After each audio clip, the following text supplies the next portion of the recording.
안녕하세요. 존 버나드입니다. 자, 딥시크에서 처음으로 이론적 비용 이익률을 공개했습니다. 자, 딥시크는 3월 1일 날 딥시크 V3R1이죠. 이 추론 시스템 개요를 이런 제목으로 해서 글을 발표했는데요. 이게 지금 보면은요. 숨겨진 핵심 비밀인데 이 뭐 여러 가지 뭐 노드 간 뭐 BP 기반 배치 확장 이런 거 뭐 우리가 들으면 잘 모르죠. 여기 밑줄 그은 것만 한번 볼게요.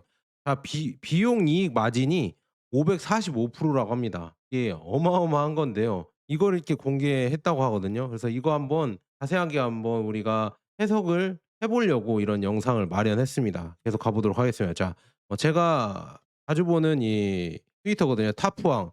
이분이 또 이런 얘기했습니다. "인상적이다. 딥시크가 24시간 시간 동안 엔비디아의 H800 노드의 최대 활용도를 달성합니다." 그래서 캐시 히트를 최대화하여 이게 뭔 말인지 정확하게 우리도 모르잖아요. 근데 중요한 거는 여기 "더 적은 비용으로 더 많은 것을 제공한다." 이것만 여러분들 아시면 될 것 같아요. 그래서 이론적 마진이 545% 달성 가능. 그래서 무료 앱 서비스 액세스 그다음 야간 할인을 고려하더라도 딥시크는 여전히 수익성이 있을 것으로 생각이 된다. 어마어마하다. 수익성이 있을 것이다. 이걸 보고 있고요. 그래서 지금 뭐 이런 온라인 서비스 통계 딥시크에서 이게 발표한 거거든요. 그래서 이 노드당 사용량 그러니까 시간당 노드 사용량이 이렇게 나와 있는데요. 이걸 쉽게 풀어 달라고 또 물어봤어요. 딥시크를 이용하는 퍼플렉시티 그 AI한테 한번 물어봤거든요. 이렇게 해서 지금 "노드당 이거 해석을 해 줘라." 이렇게 하니까요. 쭉 이렇게 보시면은 여기 엔비디아의 H800 GPU를 사용해서 작동을 하는데요. 그래서 여기에 지금 노드 개수랑 그다음에 시간이 나와 있어요. 타임 이게 시간이 나와 있잖아요. 그래서 지금 보시면은요. 낮에는 이 서비스 요청이 많아 최대 278 개의 노드가 사용된다는데 노드당 8 개의 GPU가 들어간다고 합니다. 그러니까 한 노드당 8 개의 GPU가 들어간다고 나와 있고요. 그래서 이 모든 리소스를 추론 서비스에 배치를 합니다. 그래서 밤에는 요청이 줄어들기 때문에 노드 수를 줄이고 일부는 연구 및 교육 용도로 전환됩니다. 이렇게 전환합니다. 이렇게 나와 있고요. 지난 24시간 시간 운영 통계를 보니까요. 피크 시간대 그러니까 우리가 많이 쓰는 시간대라고 보시면 될 것 같아요. 그래서 최대 278 개의 노드가 사용된다고 하고요. 평균 사용량은 하루 평균 226.75 개의 노드가 사용되고 운영 비용은 H800 GPU 한 개를 시간당 $2로 계산했을 때 총 하루 비용은 87,072 달러로 추정이 된다고 합니다. 이렇게 해서 그래프를 설명을 하면은요. 여기 낮 시간대 동안 이렇게 많이 쓰다가 밤 시간대 이 새벽 시간대 되니까 노드가 갑자기 많이 줄어들죠. 최소 수준으로 이제는 운영이 되고 있죠, 여기. 최소 수준으로 운영이 되다가 다시 올라가서 다시 또 이제 정상 상태로 이렇게 올라오죠. 피크 상태로 다시 복구를 한다. 그래서 이런 유연한 부하 차이를 인해서 이 부하 차이가 있잖아요. 낮과 밤의 부하 차이를 GPU 자원을 유연하게 조정을 하면서 비용 효율성을 하여서 필요에 따라 리소스를 연구 교육 목적으로 활용할 수도 있다. 그래서 뭐 효율성이 뛰어나다 이런 얘기겠죠. 야, 진짜 중국 애들이 이거 가성비를 이렇게 하는 거는 진짜 AI에서도 이제 또 타고나는구나. 이게 참 대단하다 이렇게 볼 수가 있고요. 그다음에 이 사진은 뭐냐면은 이론적 이 지금 뭐라고 하죠? 수익, 운영 비용과 이론적 수익인데 이 노란색이 운영 비용이고요. 이론적 수익은 이렇게 변동성이 크죠. 운영 비용은 거의 비슷하게 가고 있는데 이 변동성이 큰 게 운영 수익인데 이론적 수익인데 한번 보도록 하겠습니다. 자, 시간대별로 이 노란색이 운영 비용이고요. 파란색이 이론적 수익이거든요. 그래서 낮과 저녁 이렇게 보면은요. 서비스 요청이 많아 이론적 수익이 높다고 합니다. 이렇게 높다고 합니다. 최대 35,000 달러 이거겠죠. 그다음에 하지만 운영 비용은 일정하게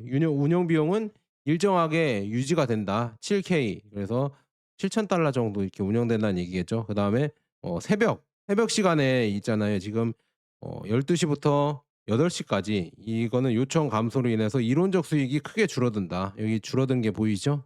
그래서 비용도 줄어들지만 고정 비용은 여전히 쪼금 많이 변하지 않고 고정적으로 많이 든다. 이렇게 고정적으로 든다. 많이 드는 건 아니고 이렇게 볼 수가 있고요.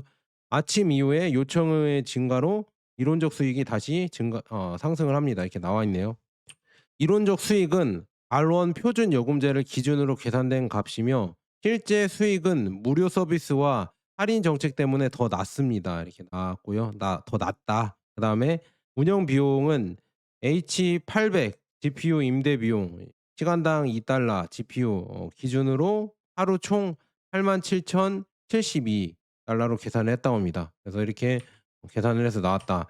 그래서 이게 챗GPT랑 비교를 해서 어떤 장점이 있냐 이거를 비교해 보면요. 딥시크랑 GPT랑 비교하면 리소스 최적화해서 최소화를 이렇게 한다. GPU를 최소화로 해서 리스크 최적화를 한다. 근데 GPT는 대규모 모델 유지에 고사양 GPU가 다수가 필요하다. 그래서 높은 운영 비용 차이가 있다. 이거는 최소화하고 높은 운영 비용이 있고 오토 스케일링도 지금 적절하게 조절을 해서 유휴 자원을 줄인다. 근데 고정 인프라가 있기 때문에 자원이 낭비될 수 있다. GPT에서. 그리고 심야 시간대 비용 절감. 근데 이거는 지금 비용 절감을 할 수가 있거든요. 딥시크는. 근데 챗 GPT는 24시간 전체 자원을 항상 가동해야 할 수 있다. 이런 좀 낭비가 심하다 이렇게 나와 있고 저지연 처리에서도 이런 응답 속도를 개선하지만 GPT는 일반적인 이런 네트워크 지연이 발생할 수 있다고 나와 있고요. 실시간 트래픽 대응에서도 지금 피크 시간대에도 안정적인 처리 성능을 유지를 하는데요. 지금 GPT는 급증한 요청에 따라 응답 지연 및 오류 가능성이 있다고 합니다. 그다음에 전문화된 작업에 최적화해서 특정 태스크 이런 거에 맞춰서 모델을 경량화했습니다. 근데 GPT는 범용 모델이라 이 특정 작업에 대한 효율성이 떨어질 수가 있다. 이런 장단점이 있겠네요. 그리고 운영의 유용성도 딥시크가 좋다. 이렇게 나와 있거든요. 개발자 친화적 API, 사용자 정의를 할 수 있도록 기능이 추가할 수가 있다. 근데 GPT는 표준화된 기능만 제공을 하고요. 실시간 모니터링, 그 리소스, 비용, 수입 실시간적으로 추적을 해서 전략 수립에 활용된다. 근데 GPT는 세부적인 모니터링 도구가 제한할 수가 있다. 그리고 폐쇄형 오픈형 선택이 가능하다. 그래서 필요에 따라서 이걸 할 수가 있는데요. GPT는 지금 주로 클라우드 API 형태로만 제공이 된다고 합니다. 그래서 이런 차이가 좀 있다. 그다음에 수익 연계, 수익 모델 연계도 딥시크랑 GPT랑 좀 차이가 나거든요. 딥시크는 이론적 수익 분석을 해서 시간대별 수익 패턴을 예측해 가격 정책, 예를 들어서 심야 할인을 하거나 이런 걸 설계할 수 있고요. 그다음에 트래픽 기반 최적화, 피크 시간대에는 서비스를 확장해서 수익 기회를 포착한다. 근데 GPT는 이런 여러 유연한 이런 확장이 어렵고 사용량 기반의 과금만 적용되는 경우가 많다고 합니다. 그래서 이런 조금 장단점이 있는 것 같은데 GPT 대비 한계점은 뭐냐? 범용성과 생태계 그다음에 인지도가 딥시크가 아직은 많이 부족하다. 이거를 볼 수가 있는데요. 이것도 곧 이런 개선이 가능하겠죠. 그래서 종합 평가로 봤을 때 딥시크 V3 R1 이게 특정 서비스, 실시간 챗봇이나 대규모 배치 처리 이런 게 맞춰서 비용과 성능이 극대화하려고 하는 이런 기업에 그러니까 가성비가 뛰어나다. 딥시크가 확실히 가성비가 뛰어나고요. GPT는 범용 AI 모델이 필요하거나 빠른 개발을 원하는 경우 더 유리할 수 있다고 합니다. 그래서 결론은 목적에 따라 선택이 달라진다. 이렇게 나와 있네요. 그래서 효율성, 그다음에 가성비, 맞춤형 서비스는 딥시크 R1이 좋다고 나와 있고요. 다양성과 생태계에는 GPT가 좋다고 이렇게 나와 있습니다. 그런데 제가 봤을 때도 생태계도 아마 딥시크가 다 먹지 않을까. 이게 왜냐 오픈형이라서 이게 막 확장을 계속하고 있거든요. 저그처럼 계속 확장을 하고 있어서 이게 무섭다. 이 확장력이 엄청나게 무서워서 계속 커져갈 것 같다. 이렇게 여러분들에게 말씀드리면서 이런 지금 나와 있고요. 그다음에 딥시크가 이거는 예전 소식인데 마침내 저장성에 공개 DC에 연결돼서 앱 서비스를 완벽하게 복구하고 API 접근을 통해 수익을 창출할 수 있게 되었다. 그래서 요즘 보면은 딥시크가 원래 처음에 제가 사용할 때는 맨날 바쁘다고 했어요. 질문 하나 하고 두 번째 질문을 하려고 하면은요. 바쁘다고 대답을 못 했고 좀 엄청 또 기다려서 질문을 해야 대답을 했는데요. 지금은 물어보는 족족 다 대답을 하거든요. 그래서 너무 편하고 챗GPT를 제가 써 봤는데 딥시크도 그에 비해서 많이 딸리지 않습니다. 근데 이거는 무료라는 게 정말 메리트가 있고요. 그런데 어떤 분들은 "개인정보가 나가면 어떻게 하냐." 이렇게 얘기를 하는데요. 아니 애플도 개인정보 이거 하고 모르쇠 한다면서요. 여러분들 개인정보 하시는데 그럴 거면은 개인정보가 그렇게 무서우면은요 여러분들 스마트폰도 안 쓰셔야 돼요. 아예 인터넷도 끊고 혼자 산에 들어가서 하셔야 됩니다. 근데 우리가 어느 정도 편리하게 어떤 제품을 사용하려고 하면은 모르겠어요. 사용자 맞춤으로 해야 되니까 개인 정보가 어느 정도는 우리가 용인을 하고 살아야 되는 시대이지 않을까. 근데 그게 뭐 악용되거나 그러면 좀 안 되겠는데 "중국 때문에 안 된다." 뭐 이렇게 하시는 분들은 뭐 어쩔 수 없습니다. 저는 거기까지는 여러분들이 뭐 어떻게 하라고 말씀은 못 드리겠고요. 그래서 이런 딥시크가 지금 보니까 이런 열풍 때문에 미디어 에어컨 장치에도 쓰이고요. 그다음에 드림위의 로봇 청소기에도 이게 딥시크의 R1 추론 모델이 쓰인다고 합니다. 그래서 아마도 이런 게 그러면 '엄청 똑똑해지겠구나.' 딥시크가 쓰이면은 이제 앞으로 나오는 로봇 청소기나 아니면은 공기청정기 이런 데에 딥시크가 쓰이면은 똑똑하게 이거를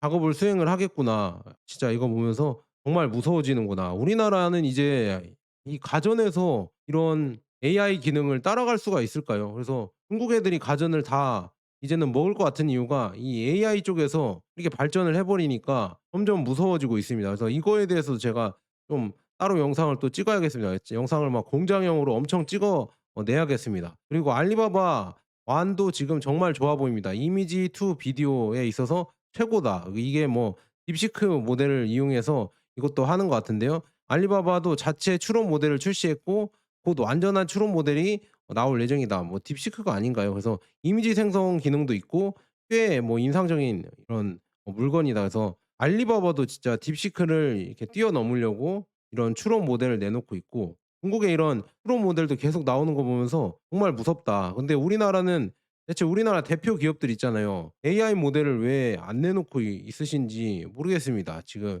AI 좀 모델을 좀 내놓고 좀 저도 AI를 유튜브 하는데 많이 이용을 하고 있거든요. 그래서 너무 편리해요. 그래서 그런 거 많이 내주면 좋을 것 같은데 아직까지는 지금 전부 다는 AI가 나오지 않는 것 같습니다. 그래서 이 AI와 이런 기술주, 중국의 기술주에 대해서 "어디를 투자하면 될까?" 이거를 물어보시는 분들이 있는데요. 여기 중국의 테레픽 10 이라고 해서 이 새로 생긴 뭐 탑 10 뭐 이런 거라고 볼 수가 있겠죠. 기술주 M7 처럼 이런 기술주라고 하는데요.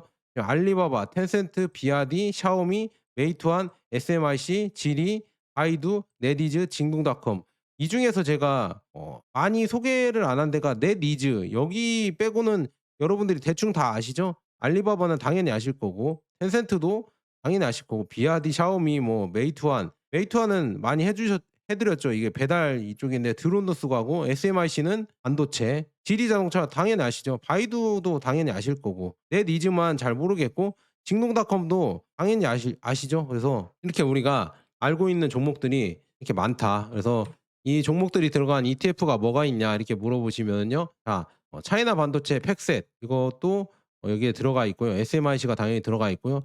차이나 항생테크 25 그다음에 타이거 차이나 항생테크, 타이거 차이나 전기차, 타이거 차이나 CSI 300 그래서 이렇게 이 ETF 여기가 거의 한국에서 나온 ETF 중에서는 이게 다 들어가 있는 것 같습니다. 그래서 웬만한 이 중국에 잘 나간다는 기술주들은 여기에 다 들어가 있거든요. 그래서 이걸 뭐 나중에 하나씩 분석을 해 드리자면 시간이 기니까요. 이건 나중에 이게 제가 하나씩 다음에 해 드리고요. 그래서 뭐 얘기를 해 드리자면 역시나 이 중국의 이런 기술주들도 이 AI 발전에 있어서 꼭 투자를 해볼 만한 종목이다. 저는 이렇게 볼 수가 있겠습니다. 자 여기까지 좋은 번 받을 거 여러분 구독과 좋아요 알람 설정 꼭 부탁드립니다.